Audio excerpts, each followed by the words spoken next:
ఓం నమ శివాయ. ఈసారి జరగబోయేటువంటి యమునా నది పుష్కర స్నానము వృశ్చిక రాశి వారికి అఖండమైన లక్ష్మీ కటాక్ష యోగం కలిగించబోతుంది.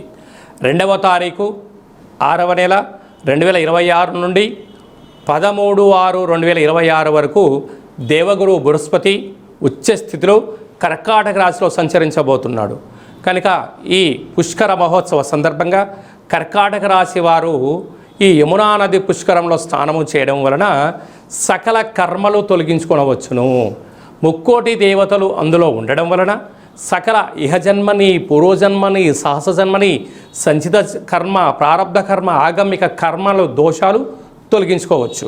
అలాగనే గతించినటువంటి పెద్దవారికి పిండ ప్రదానములు, దశదానములు చేయడం వలన సంపూర్ణమైనటువంటి వారి యొక్క ఆశీస్సుల వలన మన కుటుంబాలకు, మన గోత్రాలకు, మన వంశానికి శ్రీరామ రక్ష అని చెప్పి గమనించాలి.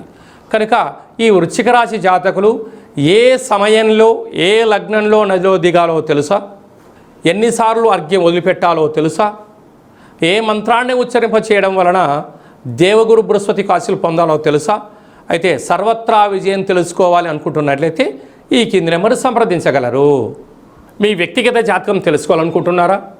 అయితే మీ పేరు, పుట్టినటువంటి తేదీ, నెల, పుట్టినటువంటి సంవత్సరం, పుట్టిన సమయం రాసి వాట్సాప్ పంపించగలిగినట్లయితే సంపూర్ణ జాతకాన్ని రాసి పంపించి 100 సంవత్సరాల జాతకంలో ప్రస్తుత కాలమాన ప్రకారంగా ఎలా ఉంది, భవిష్యత్తు ఎలా ఉండబోతున్నాయో సవివరంగా సంపూర్ణంగా తెలియజేయడం జరుగుతుంది.